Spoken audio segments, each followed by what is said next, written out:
Good morning and welcome to the Brown School. My name is Atia Thurman. My pronouns are she, her, hers. I asked you all to answer a few questions in the chat, so I think it's only fair if I answer those questions as well. So I am physically located in St. Louis, Missouri right now. My hometown is St. Louis, Missouri. And the change I hope to see in the world, well, that is why we're here today to talk about this. I am a proud alum of the Brown School. And when you come here, I'll tell you when I graduated. Until then, we won't divulge that information, but I've been here for a while. I graduated and then I was out in the world and using my skills, the knowledge, and all the fantastic experiences I gained from my training at the Brown School. And then I came back about 5 years ago. So currently I serve as the Associate Director of the Clark Fox Policy Institute. I'm so excited to be here with you all today, and I hope that you're also excited. I'm actually going to turn it over to Dean McKay. Dean McKay is here with us this morning, and she's going to also welcome us and give us some framing. And there she is. Okay. Yeah. Well, good morning, everyone. My name is Mary McKay. My pronouns are she, her, hers, and I am just completely delighted to welcome you to our Brown School community. I have some of the most amazing colleagues here, student colleagues, staff and faculty colleagues, and I'm so grateful that you're interested in exploring your next steps potentially at the Brown School. So let me answer Atia's questions and then just give you, some brief remarks about why I believe that the Brown School is a really special place to learn, to grow. And, not to say this lightly, but to say this with the weight that it deserves to be the change that we want to see in the world. So I have had the privilege of being the Dean of the Brown School. I am finishing my 5th year, 5 extraordinary years. My hometown is Chicago. And so not far from St. Louis, but I did spend 22 years in New York City before I came to St. Louis 5 years ago. And I'm incredibly grateful to be here. So I'd like to also kind of highlight that in addition to having the privilege of fulfilling this professional role as a dean, you should know that I also have a personal connection to the school. I'm not an alum. I wish I was actually, because this is a school that I've watched my whole professional career and was so respectful of. But I have not one, but 2 daughters who have their MSW. And I have to say that when they applied many years ago around the country, I said to them, that's great. There is amazing schools, including the one I was teaching at in New York. And you can get a great education, but if you have the opportunity to go to the Brown School, it's the best education in the country. And I meant that. And so they both received their MSW, both decided to stay in St. Louis. One works in Southern Illinois in direct practice, and the second works around macro level change in healthcare, particularly advancing racial equity to eliminate infant mortality in our communities. So I feel strongly personally and professionally that this is a really important opportunity for you to explore whether this is a good fit for you. So what's important about our school? I see my colleague, Daryl Hudson, he popped up. Hi, Daryl, on my square below. Daryl's an example of the extraordinary faculty that have devoted their careers to bring about change in their particular areas. And so to use their science to work through you as their students to really make the world a better place. And I think about my personal mission around advancing equity, to really think hard about using my science, using myself as an instructor. I actually, right now this semester, teach on Tuesday and Thursday nights, really to kind of support you to eliminate the differences in outcomes based on identity. What do I mean by that? All deserve health. All deserve emotional well-being. And the skills and the tools and the education learn here, I want you to put that to good use. And I want you to go at that what seems like intractable problems that individuals are experiencing, the burdens that disproportionately families experience, communities of color experience. I want you to get engaged at all levels and have the skills to be able to do good in the world. I'm particularly passionate because my previous position, I directed a policy institute, the McSilver Institute for Poverty Policy and Research. The mission of that work rapidly translate knowledge into action to eliminate poverty and to elevate and uncouple the relationship between poverty and structural racism. And so those kind of, I want you, not only if you're a direct practitioner, to also understand how policy constrains and burdens and is a curative tool. I want you to get involved in elected office. We need you at all levels of the professions in social work, public health, and social policy. And so that's how I'm going to end my remarks. This is a school that brings together these three complementary disciplines in one faculty, in one school. It's a tremendous opportunity to learn the very best of what a transdisciplinary experience can offer, and from people that really want not only to study and to research, but to act. And so I'm super excited to meet all of you. And I hope at least I've inspired you a little bit that there is, this is a complicated time in history with multiple pandemics really burdening us, a run up to an election that is very, very contentious. And so we need you now more than ever in the three professions that I talked about. So thanks, Atiya. Thank you so much, Dean McKay. At the Brown School, our efforts in graduate education, research, practice, and policy are all grounded in a central value and focus to drive social, racial, health, and economic equity. And the events have taken place this year, as Dean McKay just reflected upon, have really brought into sharp focus such incredible disparities and injustices that continue to persist throughout our society and in our world. And our vision is to create positive social change. And so I'm going to just show you a few slides before we have an amazing panel. So believe me, you won't just hear from me, you won't just hear from Dean McKay. We really do have an outstanding panel. And I'm going to introduce our panelists in just a moment. So give me a few minutes. I'm going to share my screen. We're going to try this. Yes. Okay. Give me a little thumbs up if what you're seeing is a red screen that says an introduction to the Brown School. Okay, our values. All right. And if I could just, there we go. So do we have time? Have they seen this video yet? Okay, if they haven't seen this video, it's just 2 minutes, and if we could, I'd love to go to the video. So let's see if this works. I know I have to hit share computer sound, and then if we can go there, let's see what happens there. Okay. Well, only if my internet wants to work. Let's try this. Whoops. We'll try it like this. Thank you. We'll try, here we go.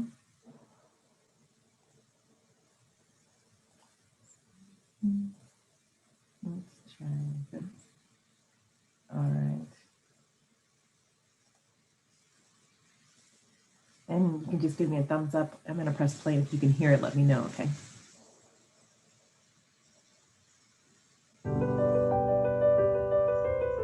Across my career, I have admired the Brown School. It's a place where you can do your best work, driving evidence-based practice and changing this region and the world. I don't think that there's been a more important time for institutions like the Brown School to be engaged in the type of work that we're doing. And what we are trying to do is to come up with cutting-edge solution, new science, implement that in the real-world setting and find out what is working and take it to the scale and reach millions of households and improve their life. Being a disparities researcher, I always joke with people and say that ultimately I like to be put out of business. I would love to not have to study disparities anymore. So that's the end goal, was to reduce and ultimately eliminate racial disparities in health. One of the strengths of being here At the Brown School, it's the emphasis on intervention and turning our research into practice or policy. You're seeing a school that's making a commitment to the idea of impact. And that impact in terms of impact factors, other metrics that we said we're doing well as scholars, but really trying to think about impact in terms of community and just growing into the ability to be willing to test itself. Now we have to keep the pressure on ourselves and make sure that all of that discourse leads to real change. And that's why applied research, really putting students in the trenches and faculty, we need to stay engaged, but making sure that people who need that information have it. There's a lot of talk these days about the end of truth, and we don't believe that here at the Brown School. There are things that are true. There are things that are worth fighting for and worth doing.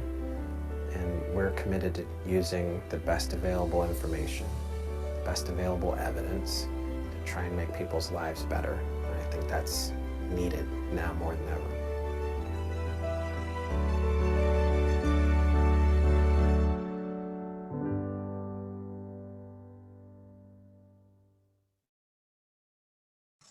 Thank you for letting me indulge. That was, to the team, the amazing admissions team behind this, that was a surprise. I did not tell them that I wanted to show video. So thank you for rolling with it. I really appreciate that. So we'll go back to the screen share that we were on earlier. And just a few overarching things that we want to say before we launch into our discussion. So this part you already know. We are grounded in a central value of driving racial, social, health, and economic equity. Our vision is for a just and equitable region, nation, and world. And we're doing that by bringing together social work, public health, and social policy change makers. And that is you to catalyze advancing equity, to catalyze the change that we need to see, and to make impact through our rigorous science and education and our partnerships. And our values are excellence in education and scholarship, commitment to equity, diversity, and inclusion, and innovation with integrity. And when we talk about our commitment to equity, it's one of our 4 core commitments. I want you to think about that. I want everyone to actually think for a moment about the core values that are so central to your own human being and your experience.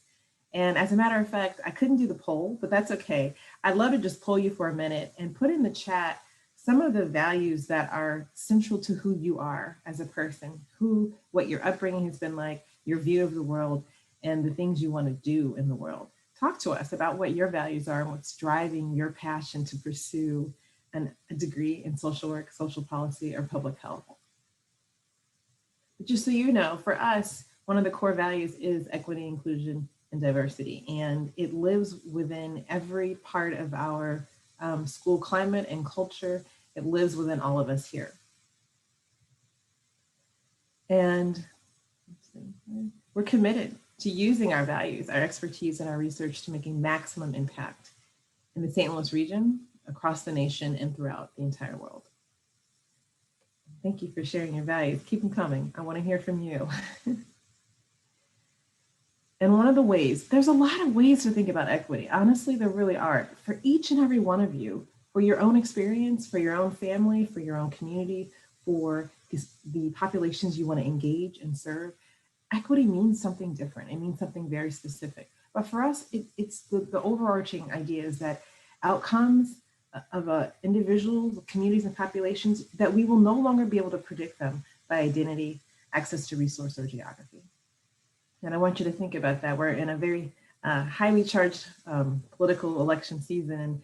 There's a lot of talk about values, and some concepts, some things around equity have come to the surface in national discourse and in our decision making.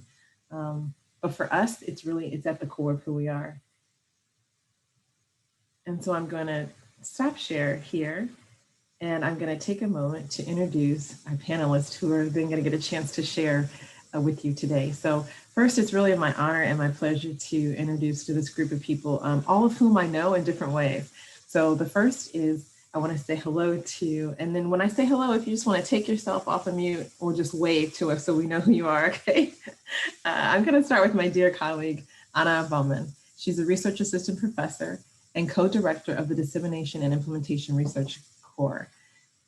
Anna's research agenda focuses on identifying strategies to facilitate the implementation and dissemination of evidence-based interventions in low resource settings nationally and globally. I want to say that if you get a chance, I'll try to put a link. She gave a talk this summer in our open classroom, and it shook people up. And it's really started a whole new initiative that she's leading. And so I'm so excited to have her here to talk more about that. It's also my pleasure to introduce my good friend and colleague, Danielle Bristow, Assistant Dean for Student Affairs. Danielle Bristow serves as Assistant Dean of Student Affairs. She's been working with students for more than 25 years and has been supporting the Brown School students since 2014. In her role at the Brown School, she supports the enrollment services and student engagement teams. She serves as an academic advisor and helps to support and enhance the educational experience for students. I know I said a lot. What she is she's all the things. I just want to say that, okay? If you come here, you'll get to know she's all the things to students. It is my honor and pleasure to introduce Professor Daryl Hudson, Associate Professor, Faculty Chair for the MSW MPH program, Co-Director of the Collaboration on Race, Inequality, and Social Mobility in America. Daryl Hudson's research focuses on racial ethnic health disparities and the role of social determinants of health, particularly how socioeconomic position and social context affect health and wealth disparities. You've heard from Dean McKay, but I just want to say hello again to our illustrious Dean Mary McKay, the Nidor Family and Centene Corporation Dean of the Brown School at Washington University. She's been with us and in the trenches here specifically since 2016, but she brings an entire legacy and just incredible background of all the work and all the knowledge before coming here. So her academic experience connects deeply to both social work and public health, and she has received substantial federal funding for research focused on meeting the mental health and health prevention needs of youth and families impacted by poverty. And we're so grateful to have her. And then my dear colleague, I'm so excited to introduce Nigel Sahara Walden. She is an MSW alum, that's right. And she is a PhD student currently in our public health sciences program. She is a certified birth doula, and currently she's a Regional Data Alliance Community Engagement Fellow for the entire region. It's a very prestigious fellowship. She completed her Master's of Social Work here at Washington University at the Brown School. She specialized in injury prevention amongst women. And prior to entering the doctoral program, Nigel was a reproductive health educator. And she's also developed reproductive health curricula and care coordination guides for becoming certified as a disease intervention specialist by the Illinois Department of Health. Her experiences include clinical care coordination, partner notification, and field epidemiological investigation. I know I said that word wrong, right? Of sexually transmitted infections. So at this point, if I could have our panelists take themselves off of mute. This is fantastic. All right. We're all going to share. We're all going to share this airtime right about now. So if everyone just wants to say hello, and if you want to add anything else to your introduction, sometimes I feel weird introducing people because I say what's important to me and I want to make sure they say what's important to them. So if you all want to say hello and just kind of tell us a little bit more about yourselves, that'd be great.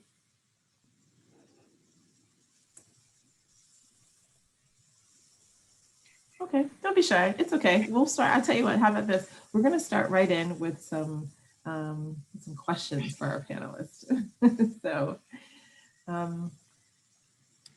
So there's a lot of diverse identities within our community, and that creates a really rich learning experience. And so one of the things I want to ask you about is to start off with, talk to us about your values, the values, work that you're doing now, and the values that are driving that work, and how that work centers equity.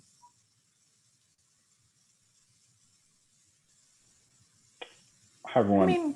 Thank you. And actually, I'm not sure if you want us to go in any particular order, or just whoever pops in.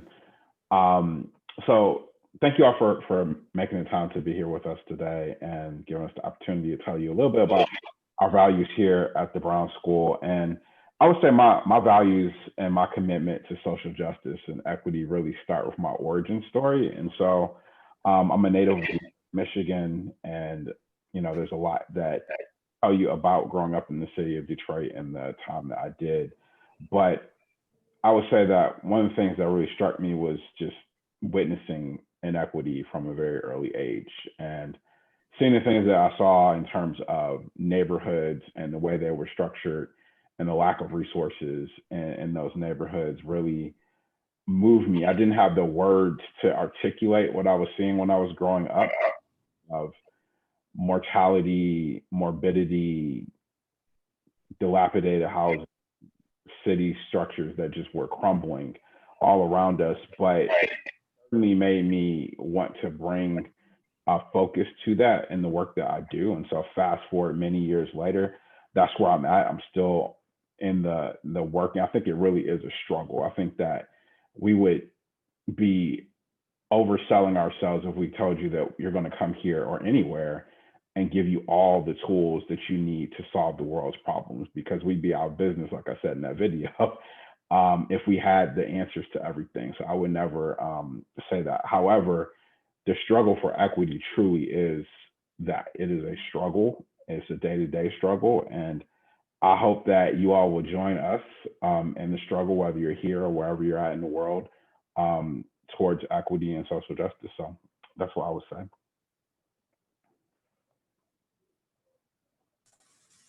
Thank you so much.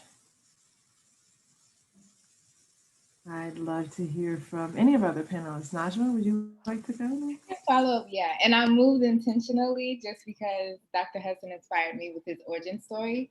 And I feel like my story is very similar. It definitely relates to how I was raised in the environment that I was raised in. And I would like to say that my priority in life, my passion, my God-given purpose, I believe, has always been to protect Black women.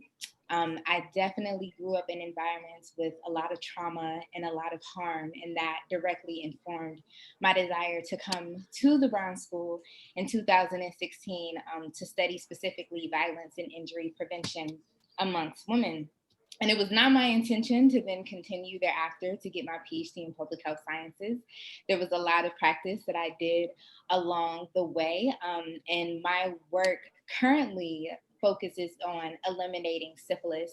And I was able to focus on syphilis and specifically infectious diseases because when I graduated from the Brown School in 2018, I went out and worked in East St. Louis, Illinois as a disease intervention specialist because I was really passionate about doing risk reduction counseling. And I got my first diagnosis of syphilis and had no idea that people still had syphilis in the world.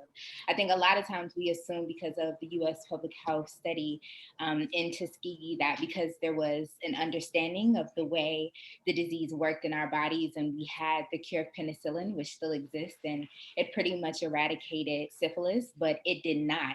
And that was groundbreaking for me. And it definitely was the one thing that kept me up at night. And so my work aims to eliminate syphilis, and I do that through clinical informatics research that understands how physicians make decisions. I do that through biomedical research that understands the role of the vaginal tract in syphilis transmission. And I also do that through legal epidemiological research to understand if we improve policy, can that then improve decision-making and then reduce syphilis transmission to eventually eradicate syphilis and be able to reduce the burden amongst Black women. And I like to say that I focus on technology and biomedical research and legal applications in epidemiology because these are often fields that have left me behind and have left so many communities of color behind, because when technology is developed, it's often used to exploit or disrupt Black lives. When biomedical improvements are made, specifically with the study at Tuskegee, it left generations of women and infant to die at the hands of syphilis that went untreated. And when we talk about the law, oftentimes I would say, and other communities would say, that it doesn't aim to protect us. It doesn't aim to protect me. So instead of focusing on patients, instead of putting the burden on women in our communities, I take that out and create systems of accountability and dismantle systems of accountability to create equity for Black women and for Black lives. Nigel, you and me, I got to snap for that. Anyone who knows snap culture, I feel like I have to snap for that. Okay, I would love to take this conversation to the direction of my colleague, Danielle Bristow. Danielle, maybe you can shed some light and talk about how we center equity in the student experience here.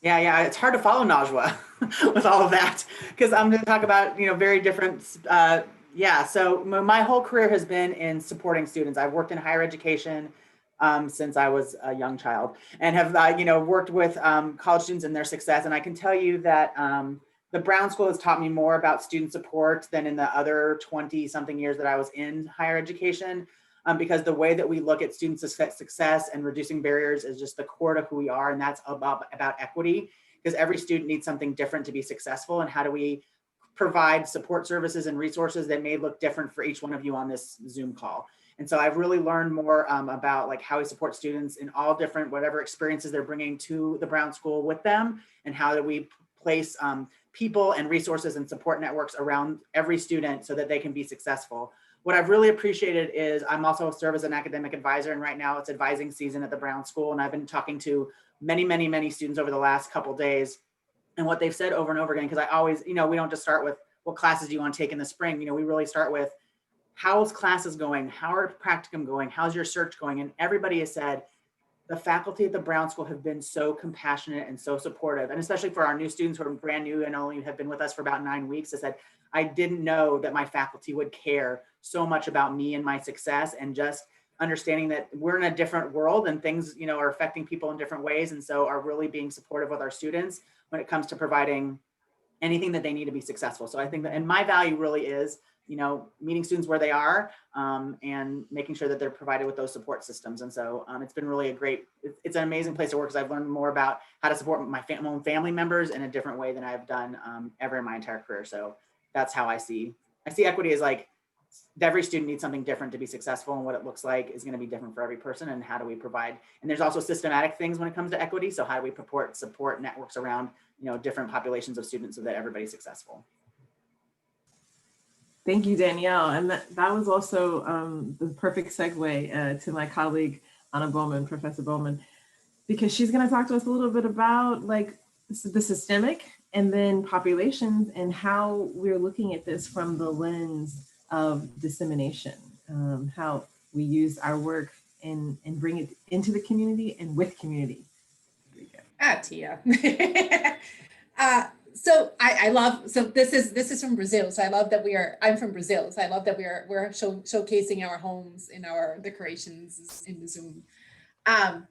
Before I talk, I know that I wasn't necessarily aware of the differences between the tracks in faculty. I am a research faculty, and what that means is that I hope when you come, you will not necessarily see me teaching classes, but you will see me, hopefully, in the halls or in the Zooms, hanging out and collaborating with my team. What that means is that, as I mentioned, research faculty, I get my salary through doing research. So if I have research publications, I get salary. If not, I figure things out. Equity to me comes with the very, very title that I have. I am an implementation scientist. And what that means is there's a field out there trying to implement evidence-based interventions in usual care.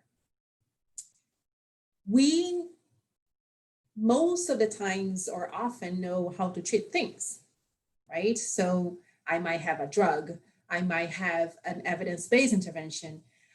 So I am a parent interventionist. I know how to help parents to work with their families.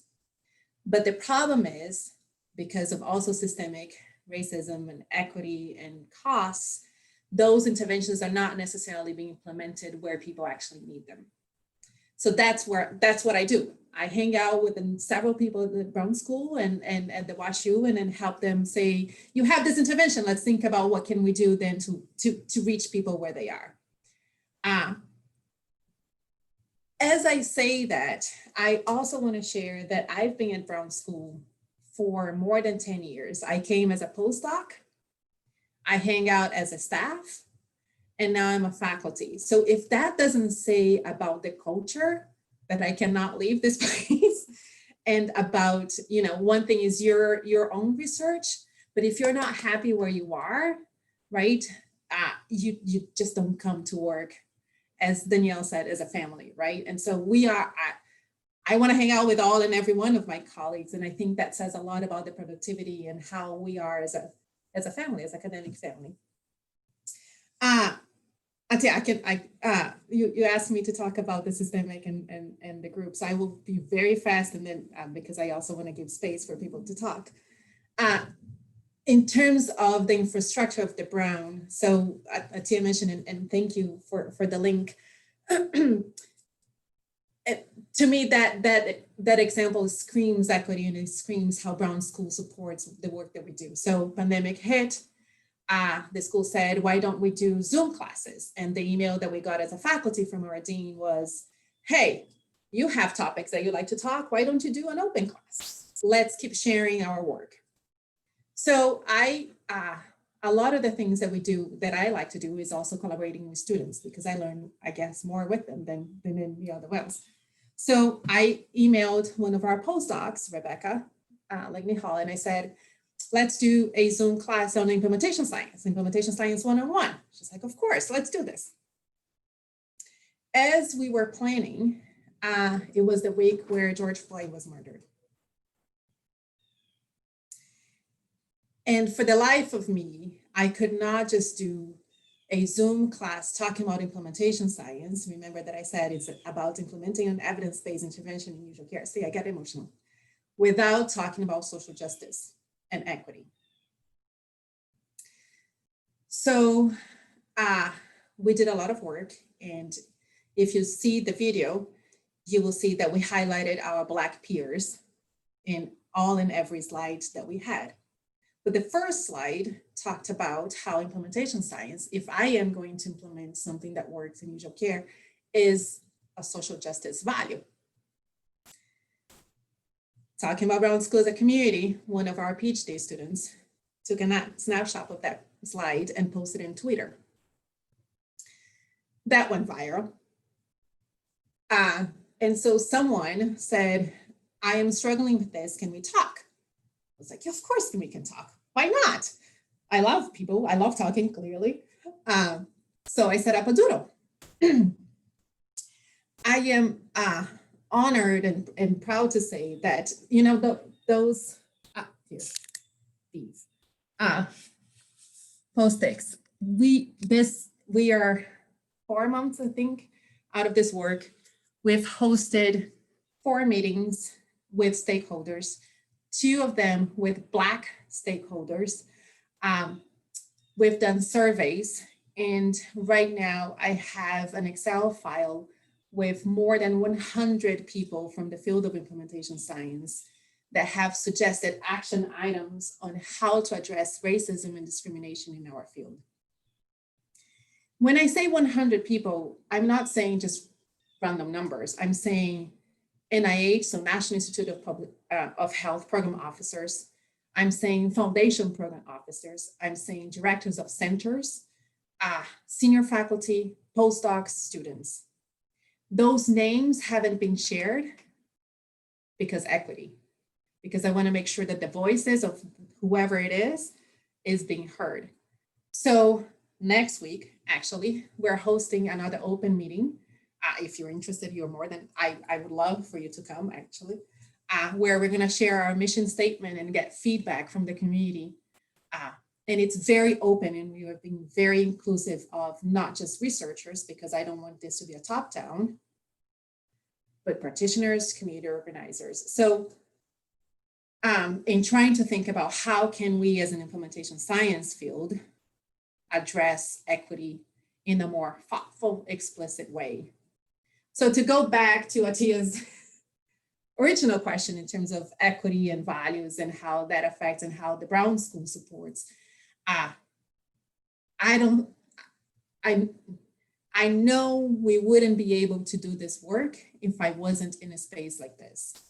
And Tia is actually one of my mentors, I want to say it to you, where I often call her and say, what do I need to do? And she, there's a large collaboration, there's a large support, there's hand holding, there's, listening. I just need to vomit this. Can you just listen to me?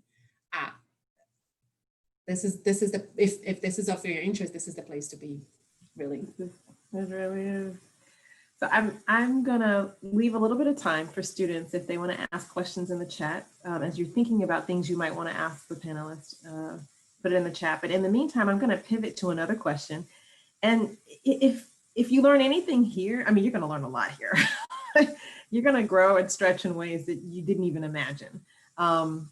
So I'm going to grow and stretch this panel really quickly, and I'm going to deviate from the questions that I posed to them, like my pre-questions, and I'm actually going to bring Dean McKay into the space. So I want to talk to a little, mention this this other part of our culture that's so core to us, and that's collaboration. And when you come here, there's a lot about being here that's going to make you challenge your own assumptions and ideas. It's going to expose you to people that you maybe have never been in spaces with before. It's going to open up the horizons around what you thought the world was like. And I want to talk about the role of collaboration in advancing equity. That was not one of the questions I gave them prefabricated, but I am going to talk about it now because it's another core value at the Brown School. So Dean McKay, and then any other panelists who wants to chime in and talk about balancing that tension of us leading this work, but doing it with and within, and the role of collaboration in advancing equity. So if you haven't Googled the Dean, you should Google the Dean, because collaboration is kind of this word that has defined my career. I'm known for using these research methods called community-based participatory methods, right? And what do those methods, what advantage do they give you? Is if you really care about solving a problem, the idea that you, either as a social worker, public health practitioner, faculty member, neighbor, that you can come up with a solution by yourself to seemingly intractable problems, you're in the wrong space. The solutions that we need to come up with are really come out of an innovative, collaborative, working together process where people challenge each other. They elevate their biases. They question the status quo. And so part of the kind of to learn in a diverse community like this is also to engage in the uncomfortable, challenging process of growing and learning from each other and engaging in hard to talk about topics and to also to kind of look very self-reflectively in what am I doing well to further the work and where am I the problem? And so part of what I think collaboration really gives you is, first of all, it just gives you the privilege of, like, Najwa, you just graduated from here a couple of years ago, right? It gives you the privilege of being able to collaborate and to kind of see the value of new alums and what they're bringing to the field. It gives you the opportunity to learn from Daryl. Poor Daryl, I reach for you for about every panel that I'm on, right? Why? Because you're a fantastic speaker, but you have a perspective and a strength of voice that I wish I had. And that, I think, is what collaboration gives you, is the products, the experiences are better. Anna Bauman, I mean, you know, she's presenting like herself as kind of a servant leader, facilitator. She's on the top 10 list of most powerful dissemination implementation scientists in the country, right? That doesn't end up, you know, you'd be like, Anna? And so understand, she made the list. And yet these are incredible human beings. Danielle brings more energy than I will have ever in my body to her work. And so what collaboration kind of gives you, Atia, is it lets you really work with people that are very different. And it also, in the right context, and that's the point that Anna was making, in the right context, in the right relationships, you can also take some risks and know that people will give you some feedback, but they also have, they're in support of you. And so I think that, collaboration kind of gets rid of some of the hierarchies that, sometimes you think are so important. And it lets you be open to really having people bring their gifts and their talents to this enterprise. Can I say one other thing? Because, you're going to move on and I might not be able to say this. One of the things that you also bring, you as individual students, is your personal story and your experiences. When Daryl talks about your origin story, Daryl, each one of you on this call, you have it. And some of you are even questioning, like, I might have made the Zoom call, but I don't know that I belong at Washington University or the Brown School, or I never saw myself here. It's important to know that you should know that I'm a first generation student. I was the first student, I was the first family member in my family to go to college, much less get a master's degree. I didn't know when I was growing up what a PhD was or how that would even be possible. And so part of my job is to open the door and support my colleagues. And so if you have any doubts about whether you belong here, know that admissions is fantastic at their job. And they see a commitment in you. They see a set of gifts and talents and an openness to learning. And don't talk yourself out of just being, what's Michelle Obama say? Because see, Najwa, right in back of you, to lean into what's wrong with the little greatness around here. And so be very sure that we'll support you along this journey if you're not sure. So thank you.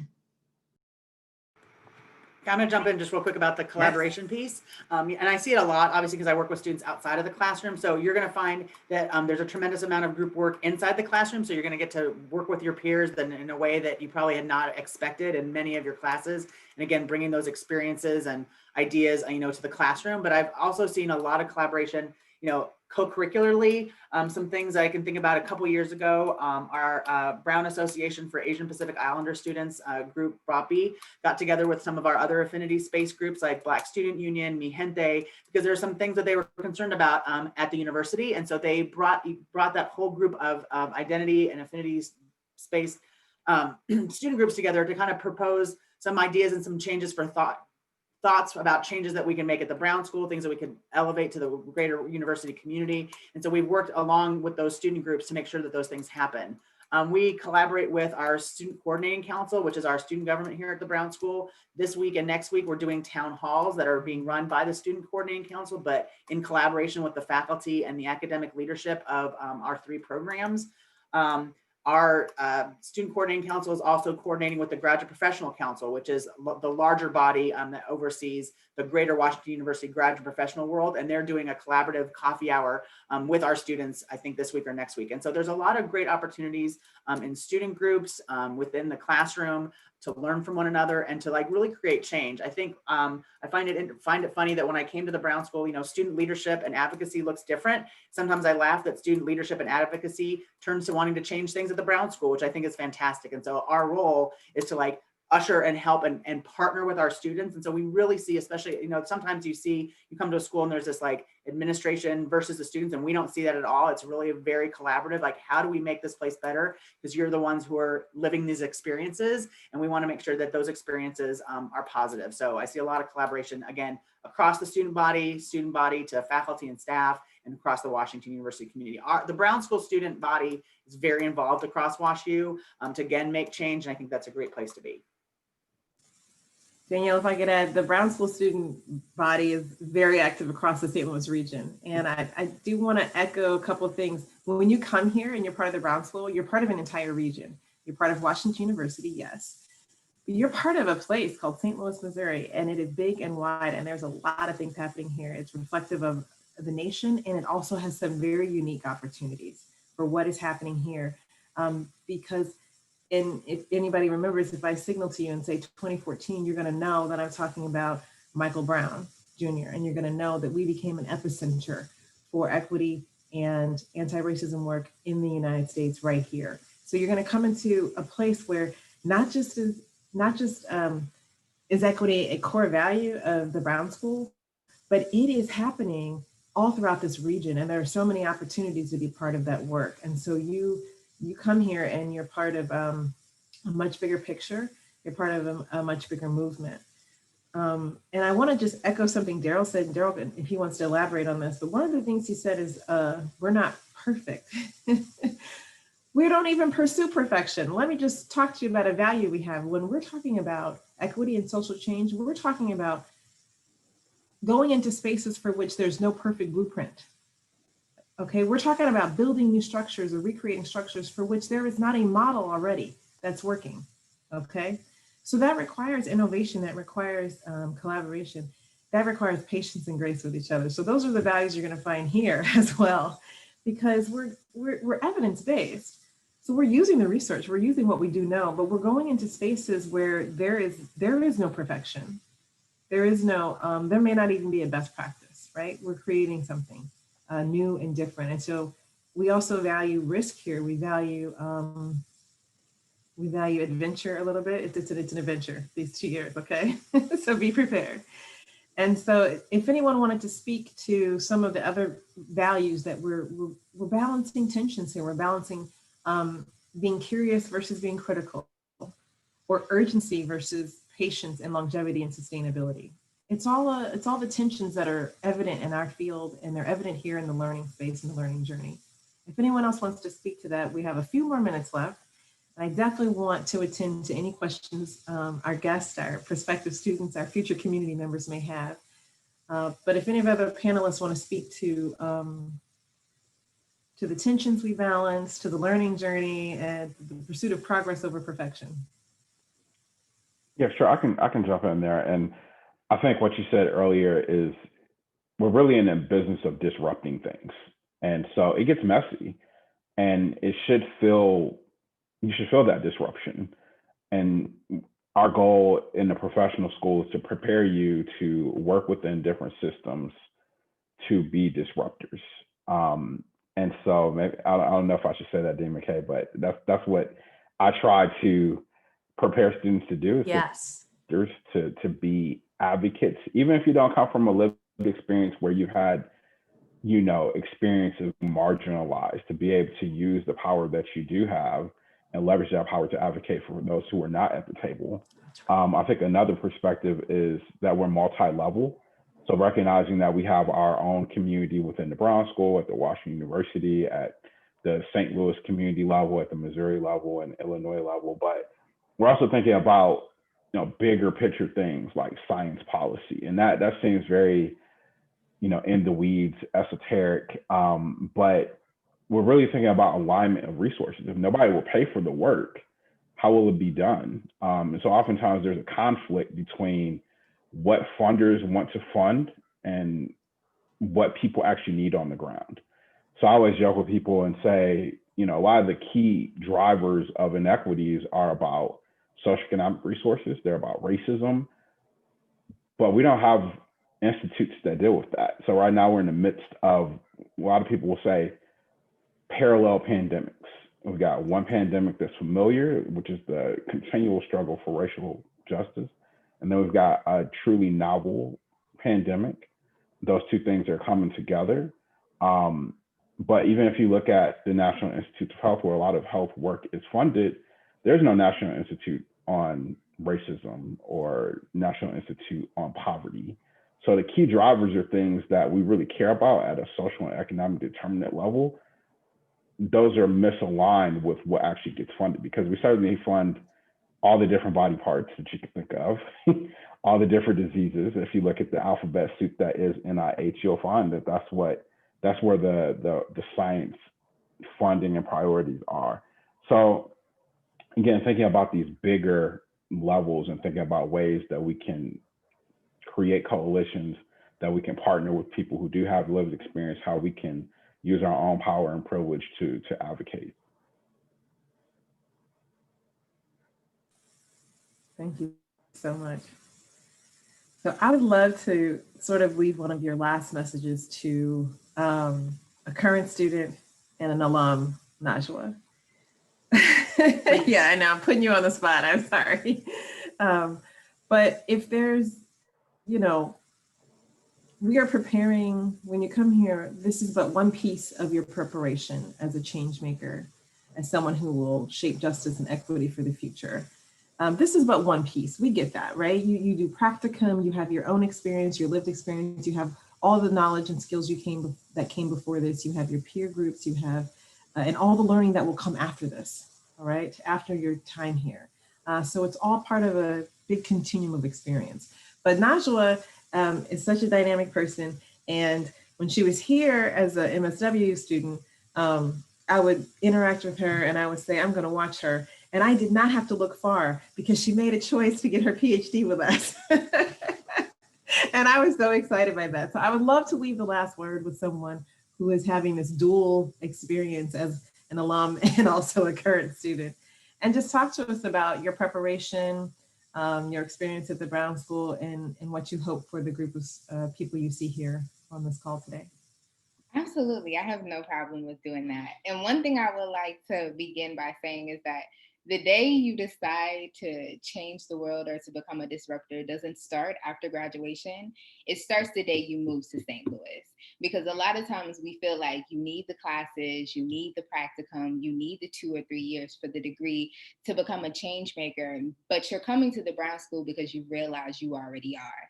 And so the best thing that you can do as you're transitioning to the Brown School, as you're transitioning to St. Louis, it's find somebody at WashU or at the Brown School, because I can assure you that there's not an issue that exists on this planet that's not being addressed at Washington University. And that's why I decided to come here, because I can study infectious diseases anywhere, but St. Louis is considered the STD capital of America.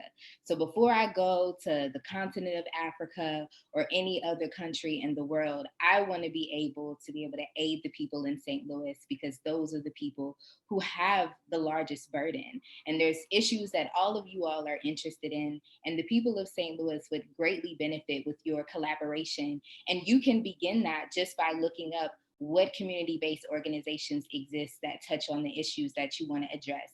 Have those conversations with people and let them know that you're interested in coming to St. Louis. And you don't need to tell them that you're going to WashU in order to have the conversation, because I'm notoriously known for omitting that piece of information, because I would never want anybody to feel like I'm taking advantage of them and using them as like my study specimen or my participant. I'm here to serve and to be of service. And everything that Atia mentioned that I was able to do as far as creating curriculum, as far as creating policy, all of that work I did within my first 2 years of the program, within and outside of the practicum. So if you want to be able to implement the change that you want to see, be the change that you want to see, and there's nothing to do it but to actually do it and get it done. And I believe St. Louis is the place for you to do that. Come to the Brown School. Thank you so much. And we do know that we're in unique times where quite a few of our own students are not physically here in St. Louis, but I want to tell you, when you are part of the Brown School, you are still part of St. Louis. So you might be in Iowa or California or overseas. You might be doing your studies 100% remote. It doesn't mean that you're not still connected to this community, and this community is strongly connected to this region, to this nation, but internationally.